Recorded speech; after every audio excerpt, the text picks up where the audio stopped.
नमस्कार, आप देख रहे हैं जी10 न्यूज़ और मैं हूं आपके साथ मुस्कान। आज हमारे साथ मौजूद है योगी सत्यनाथ जी महाराज। पहले तो नमस्कार महाराज जी, और आपका हमारे चैनल में बहुत स्वागत है। एक बार आप हमारे दर्शकों को अपना परिचय दे दीजिए। संत का परिचय क्या होता है?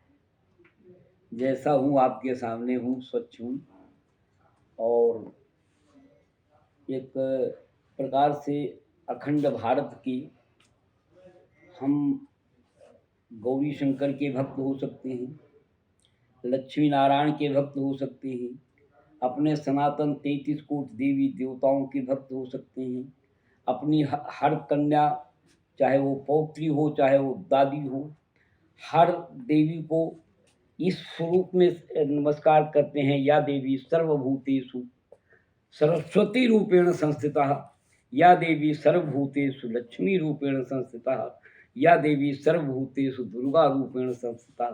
नमस्तस्यै नमस्तस्यै नमस्तस्यै नमो नमः। और हमारी योजनाएं, हमारा कार्य सब खुला डिजिटल की तरह से है, गिलास में भरे पानी की तरह से है, स्वच्छ है, शुद्ध है और राष्ट्र समावेशी है। हम इन देवी देवताओं की भक्ति के साथ साथ अपनी राष्ट्र भक्ति में 1% की गुंजाइश नहीं रखते। पूर्व में सेना की सेवाएं की और अब वर्तमान में संत समाज में बैठ करके जो भी बन सकता है सनातन धर्म की सेवा कर रहा हूँ। मुझे बहुत स्पष्टता और गौरव के साथ कहना है, सनातन धर्म is the grand father of the all religion. Sanskrit language is the grand mother of the all languages. सभी को पुत्र पौत्र की भांति हमारा सीधा उद्देश्य है सतईश नाम परमेश्वरम विश्व भरण पोषणम। जो हमारी अंत्योदय अन्न इत्यादि की योजनाएं हैं वो विश्व भरण पोषण को करती हैं। और हम किसी भी धर्म के व्यक्ति से, किसी भी वैचारिक मतांतर से कोई भेद नहीं रखते जी। लेकिन वो मूलतः हमारी राष्ट्र भक्ति में, हमारे राष्ट्र के प्रति राष्ट्रद्रोह की भावना से न भरा हो तो सभी दर्शकों की फुलवारी खेले और सबका समावेशी और हर व्यक्ति हिंदुस्तान का रहने वाला अपने को हिंदुस्तानी माने। जाति पाति की गणनाओं से अपना कोई रिश्ता नहीं है। एको एवं ब्रह्म द्वितीयो नास्ति। कुछ भाषाई विवादों के कारण भी हम लोगों पर उंगली उठती है। हम चाहते हैं कि जितनी मात्रा में हमारे संस्कृत के विद्वान होंगे, हिंदी के विद्वान होंगे, हमारा राष्ट्र मजबूत होगा, हमारी राष्ट्र एकात्मता मजबूत होगी। इसलिए हम मोदी मिशन जी के हिंदी मिशन को भी अनिवार्य हिंदी के रूप में, कन्नड़ में, जहाँ कर्नाटका में कन्नड़ पढ़ाई जाती है, मैं वहाँ चाहता हूँ हिंदी और संस्कृत पढ़ाई जाए। जहाँ तमिलनाडु में तमिल पढ़ाई जाती है, मैं वहाँ चाहता हूँ हमारी हिंदी संस्कृत विकसित हो। जिन जिन अन्य भाषा, चाहे वो गुजरात की गुजराती हो, चाहे महाराष्ट्र की मराठी हो, इन भाषाओं का समावेश स्थानीय तौर पर रहे, लेकिन राष्ट्रीय तौर पर हमारी संस्कृत की और हमारी सभ्यता की, हमारी हिंदी की एकात्मता यदि बढ़ेगी तो राष्ट्र मजबूत होगा। अन्य भाषाई विवादों में हम ज़्यादा दूर तो नहीं ले चलना चाहते, लेकिन एक थोड़े से ही शब्दों में राम और मोहम्मद को एकाकार करना चाहेंगे। ये जो बिगड़े हुए या वाम मार्गी लोग हो गए हैं, जो भारत की अस्मिता से सौदा कर रहे हैं, सवाल ये है कि हम सभी लोग जानते हैं, सनातन धर्मी तो बिल्कुल विश्वास के साथ जानता है, हमारी राम की माता का नाम कौशल्या है। कौशल्या माने होता है कुशल क्षेम देने वाली माँ, सुख चैन देने वाली माँ, अमन चैन देने वाली माँ। उधर मोहम्मद की माता का नाम आमिना है। आमिना के भी अर्थ यही है, अमन चैन देने वाली माँ, सुख चैन देने वाली माँ और सबको समग्र रूप से माँ के तौर से पालने वाली माँ। जी बिल्कुल। केवल उर्दू, अरबी और हिंदी, संस्कृत के ज्ञान के कारण हम पर्यायवाची की तरह से होते हुए भी अलगाववाद में फंसे। राम के पिता का नाम दशरथ है, मोहम्मद के पिता का नाम अब्दुल्ला है। अब्दुल्ला के माने होता है जो 4 अरबी घोड़ों के रथ पर यत्र तत्र सर्वत्र घूम सके। अब्दुल्ला भी चक्रवर्ती सम्राट कहे गए हैं, और दशरथ भी 10 दिशाओं में रथ सहित भ्रमण करने वाले चक्रवर्ती सम्राट। अगर ये भाषाई सोच खत्म हो जाएगी, अब्दुल्ला और दशरथ की साम्यता हम मान लेंगे, आमिना और कौशल्या की साम्यता हम मान लेंगे, तो राम और मोहम्मद को भी हम एकाकार कर लेंगे। राम में मकार है, मोहम्मद का मकार से शुरुआत है।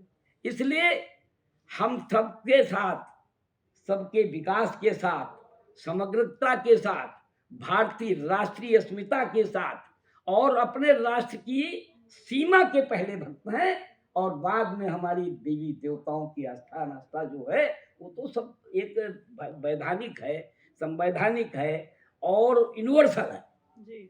सनराइजेज इन ईस्ट, तो सनराइजेज इन ईस्ट, तो ये धर्म हमारा सनातन उसी तरीके से है, सूर्य पूरब में उगता है तो उगेगा ही।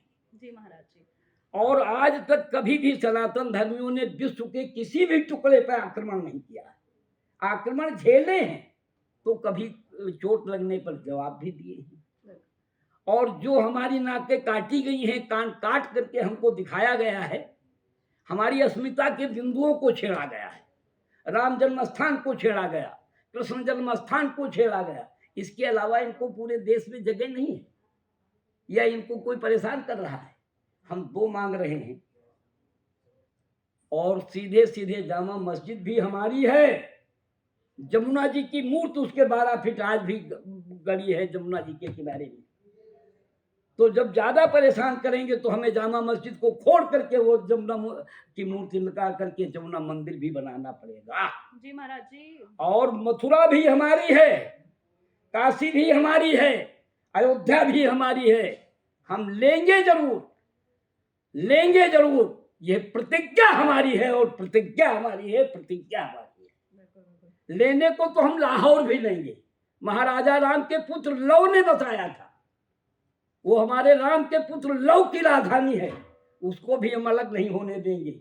और अगर समय आया तो हम दोनों बांग्लादेश भी लेंगे और पाकिस्तान को भी समाधान करेंगे। सर्वधर्म समाधानम सतईश नाम परमेश्वरम, विश्व भरण पोषण के साथ हम, और जो कुछ पूछना हो पूछ लीजिए, मैं बताने को तैयार हूँ। बिल्कुल महाराज जी, आपने राम जन्मभूमि की बात छेड़ी, आपने राम जो कहा था जी बिल्कुल वो करके दिया। जी बिल्कुल, आपने परशुराम और जो आगे संकल्प है जी उसे पूरा करके दूंगा। जो कहा, जो वादा किया वो पूरा किया। श्री राम जन्म मंदिर बना के दिया। अब कृष्ण जन्मभूमि की बारी है। जी बिल्कुल, उसकी इच्छा बनवारी है, हम नहीं जी। जब वही कृष्ण चाहेंगे तभी बनेगी। इतनी आस्था नास्था पर विश्वास है, लेकिन बनेगी जरूर। जी बिल्कुल बिल्कुल। और इसी काल में बनेगी, इसी 5 वर्ष की तो बात न करे, इसी दशक में बनेगी। जी बिल्कुल। राम जन्मभूमि में अपने परशुराम जी अयोध्या अपने लौट चुके, अपने घर लौट चुके। ये भारत के लोगों के लिए कितनी बड़ी बात है, कितनी सौभाग्य की बात है ये। एक बार 500 वर्षों के बाद हम अपने घर में राम को पधार पाए हैं। ये हमारी अस्मिता का प्रश्न था जी, हमारी स्वाभिमान का भी प्रश्न था, और हमारे किए गए दायित्वों का भी प्रश्न था जी। पहले हमने एक घोषणा की थी, कोट कोट हिंदू जन का हम ज्वार उठाकर मानेंगे, सौगंध राम की खाए हैं हम, मंदिर वही बनाएंगे जी। उसको हमने पूरा किया है। जी बिल्कुल। जन जन के मन में कृष्ण में, हर प्राण प्राण में राधा है, और कंकर कंकर इसका शंकर, हर श्वास श्वास में अनुराधा है। और समय आएगा तो हम ये पूरा करेंगे। जो फैल रही है आंगन में, बिस्बेल कुचल कर मानेंगे। जो स्वप्न देखते बाबर का, अरमान मिटा कर मानेंगे। कितना पशुबल है दानों में, हम उसे तोड़ कर मानेंगे। सौगंध कृष्ण की खाए हैं, अब मंदिर वही बनाएंगे। निश्चित रूप से मंदिर वहीं बनाएंगे और राष्ट्र का विश्व गुरु के स्तर पर तक सम्मान के लिए ले जाएंगे। हमारा राष्ट्र सभी को जीने की दिशा देता है, जीवन जीने की शैली देता है। हमारे यहाँ हम कामी नहीं हैं, हम क्रोधी भी नहीं हैं, हम लोभी भी नहीं हैं, हम मोही भी नहीं हैं। और उनका हमारा कृष्ण मद नहीं है तो मदन है। हमारा कृष्ण मदन है, उसमें किसी भी प्रकार का मोह नहीं, मद नहीं, अहम नहीं है। और हमारा कृष्ण मोहन है, जिसमें मोह नहीं है। चला जाता है वृंदावन से तो द्वारिका बसा लेता है, उसमें भी मद नहीं है, न मोह है। और इनका यहाँ से शुरुआत होती है जहाँ से हम लोग छोड़ देते हैं। वो मोह के भी स्वरूप है और मद के भी स्वरूप है। अब उस मोह मद के आधार पर जो भी ये करेंगे उसका प्रतिकार करना मजबूरी होगी। हम तो केवल 2-3 स्थान मांगते हैं, भाईचारा के साथ मांगते हैं, लेकिन तुम हमारे ही मर्म बिंदुओं को ही छोड़ करके मीना बाजार लगाने की सोचे बैठे हो तो अब नहीं चलेगा। आने वाले क्षण में इनको संभाल करके चलना होगा और राष्ट्र की अस्मिता में, राष्ट्र की गंगा की धारा के तरह गंगा में पांव डाल करके मक्के मदीने से ठंडी ठंडी हवा आ रही है, ये सुनने की बात नहीं है। और इसके साथ फिर और जो भी आपका बचा है, बिल्कुल। मैंने तो कुछ छोड़ा नहीं है अपने समझ में।